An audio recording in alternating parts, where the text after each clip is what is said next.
Italy. Ferrari's good name for its latest special edition mid-engine supercar may well not, casually speaking, carry precisely the same performance implications as the ones from its fondly remembered predecessors. Designations like 360 Challenge Stradale, 430 Scuderia, 458 Speciali, those were immediately recognizable because bad boy versions of Maranello's sublimely balanced, purist-centric modern-day weapons.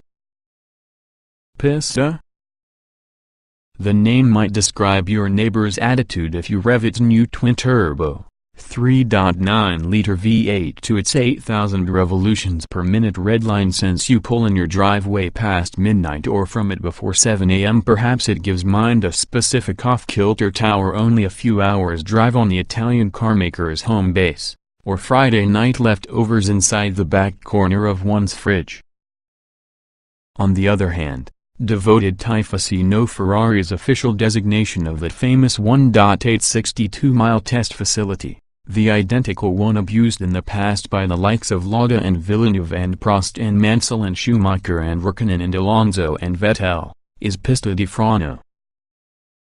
If you're one too, afterward you also are aware that adding the Pista moniker, track in Italian, whether it wasn't clear, to Ferrari's Alwachi Stellar 488 must mean you're facing something exceptional indeed. What's so, specially relating to this car? The attention-grabbing figure sit-stop dead center, 711 horsepower at 8,000 revolutions per minute. Yes, an affiliate the suddenly burgeoning 700-plus society has arrived. Here's to your account, Porsche GT2 RS, McLaren 720S, and Corvette ZR1, that one also boasting 568 lb-ft of torque. For the record, that's 50 horsepower and 7 lb-ft in excess of the 488 GTB. The Pista can hit a launch-controlled 60 miles per hour by 50%. 8 seconds and 124 miles per hour in 7.6, returning to a 211 miles per hour top speed. We know, Giovanni, we understand. Will the madness ever end? Pray not. Those numbers represent the best V8 inside Marque's history. Ferrari says the Pista's engine has more that is similar to the 488 Challenge race cars of computer does using the GTBs. The power plant allegedly features over 50% new parts, including reshaped, stronger connecting rods now manufactured from titanium in lieu of steel, stronger cylinder heads, carbon fiber instead of aluminum intake plenums, shorter intake runners, friction-reducing DL-coated piston pins, new valves now hollow about the intake as well since the exhaust side and springs, and wider, longer, back pressure-reducing exhaust manifolds made out of Inconel, with 1 mm thick walls versus 3 to 4 within the GTB. The crankshaft and flywheel are lighter at the same time, and Ferrari says the full engine weighs 287 pounds, about 40 pounds lighter compared to the GTB's unit. Impressive stuff. Additional revisions of note will include a rethink with the intake and cooling strategies. Like around the 488 Challenge, engineers relocated engine air intakes for the bodywork all around the rear spoiler, providing the ram effect. The Ferrari 308-inspired classic-style intakes for the car's flanks now only help cool the engine compartment in lieu of feed the monster that lies there. This change increased airflow and allowed installing a larger intercooler. The front-mounted radiators are reoriented in order that they angle toward the automobile's rear as an alternative to toward leading as around the GTB, causing a 7% improvement in cooling efficiency, as outlined by Ferrari. However, beginning our test out with 4 laps of Frano, it's always nice to start out your day with a lot more than 700 horsepower using your right foot in a vehicle you've never driven, over a track you haven't tackled in lots of years. Ferrari doesn't oversell the idea about horsepower. Not exactly, anyway, rather, It will make a strong impression about how precisely the car's brain manages every one of the power and torque using the latest version from the company's Awachi excellent side slip control. On this guy's having a lateral dynamics control system that has a marketing-friendly tag that sounds a great deal like those ubiquitous products you observe advertised inside the back of men's magazines, Ferrari Dynamic Enhancer. The simplest way to it's similar to is an additional stream of braking information the onboard driver network processes inside the form of brake vectoring, side-to-side and front-rear. It only works with all the steering wheel-located Manatino switch dialed on the traction control's court-off setting, which sounds slightly intimidating for racetrack run straight out in the box. And in the beginning, for any lap or two, it truly is. Before lighting off on the pit lane, one among Ferrari's test drivers piloted us using a couple of laps, tail sliding almost everywhere. "You will keep your foot down throughout the exits," he stated. "Use small corrections about the wheel and you may do this, no issue." It is one thing to see and hear it from another person, quite another to implement it yourself so quickly as soon as you push a symptom button. As a result, the first few attempts are so cautious, your vehicle remaining planted thanks for the tacky grip and the bespoke, Ferrari 20-inch Michelin Pilot Sport Cup 2 tires T-Watchwear 180. Screw it. Hammer down within the next third-gear right-hand corner and, look out, the tail snaps away. Jolted with the quick breakaway, opposite a lock is that has a huge throttle lift. The rear comes home into line in a very sloppy display of non-drifting, but it's clear there's something to this particular, so try again. Get the nose submitted, bend it on the apex, after which unleash the electricity without fear. It takes some mental adjustment, a kind of eerie faith everything will always be rubber side down, but soon you sense the rear continue to slip in linear, not snappy, fashion. Keep your foot within it and use small corrective steering inputs as made to, and the automobile comes back in step with ease. Not that our attempts with only 4 laps allotted were anywhere near what Ferrari's drivers demonstrated, even if it's just close. But nevertheless an epiphany formed and confidence started to build. With another 5 or 10 laps, we've without a doubt the experience, and also the slip angles, would have gotten just better and larger. That's not important, though.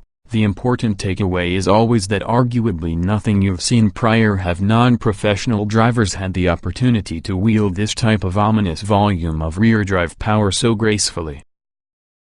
From Frano, we headed into your surrounding mountains and onto twisting Toulon roads, a simultaneous exercise in laughter on the fun the pista offers in scowls with the never-ending blockade of slow-moving lorries, Fiats, as well as the like.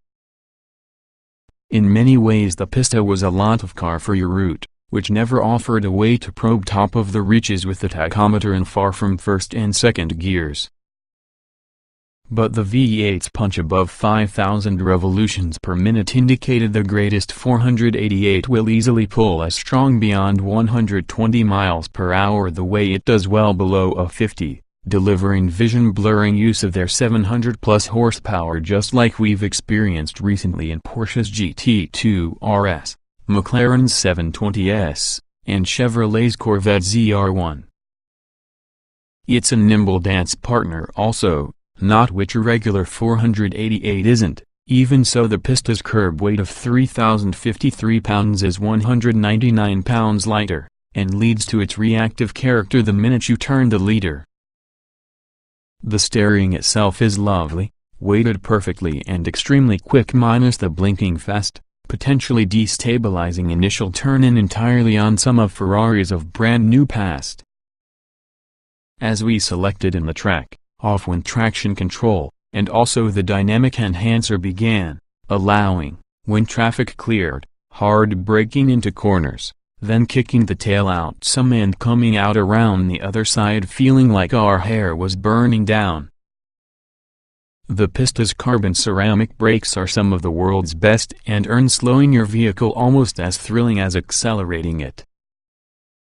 Time and again on Frano we braked as late when we dared, later even, and also the Brembos refused to protest, slowing us brutally rather than exhibiting a give-up in pressure even on the furthest reaches on the firm pedals path, something we can't say for each and every supersports vehicle of this ilk.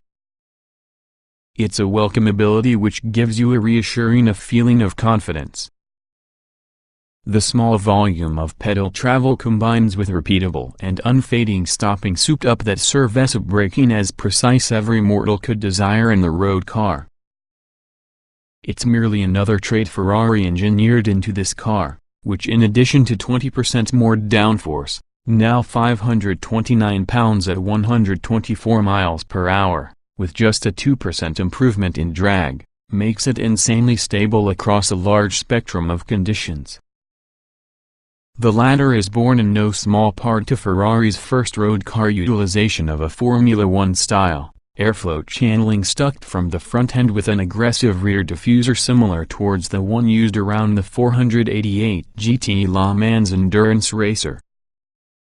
If there's one minor sensory letdown, it's the fact, despite the modern exhaust manifolds in Ferrari hanging out retuning the Pista's sound versus the GTB, you'll still never mistake this powertrain as certainly not turbocharged.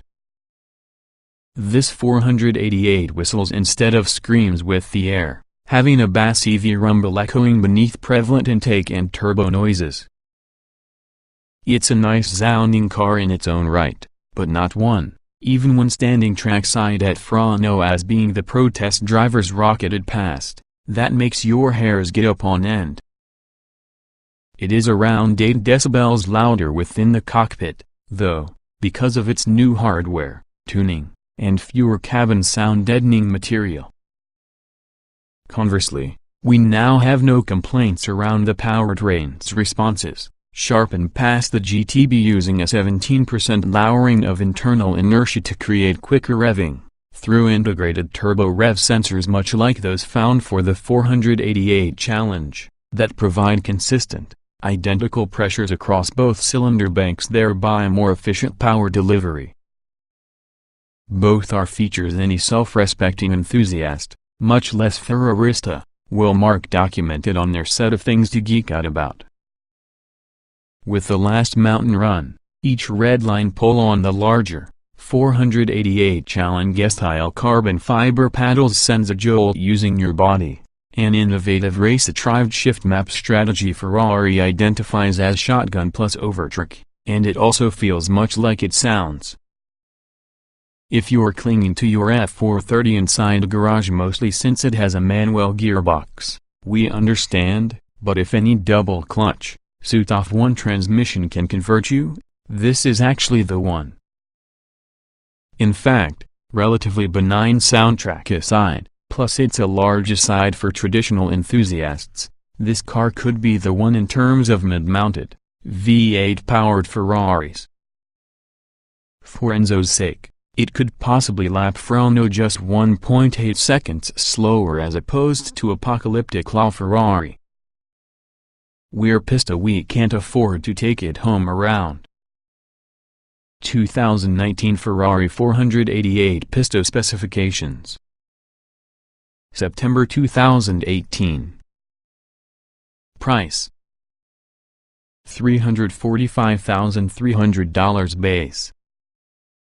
Engine 3.9 liters twin-turbo 32-valve V8 711 HP at 8,000 revolutions per minute, 568 lb-ft at 3,000 revolutions per minute. Transmission 7-speed dual-clutch automatic. Layout 2-door, 2-passenger, mid-engine, RWD coupe. EPA mileage.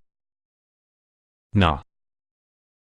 LXWXH 181.3 by 77.8 by 47.5 inches, wheelbase 104.3 inches, weight 3,053 pounds, 060 miles per hour, 2.8 seconds, top speed 211 miles per hour.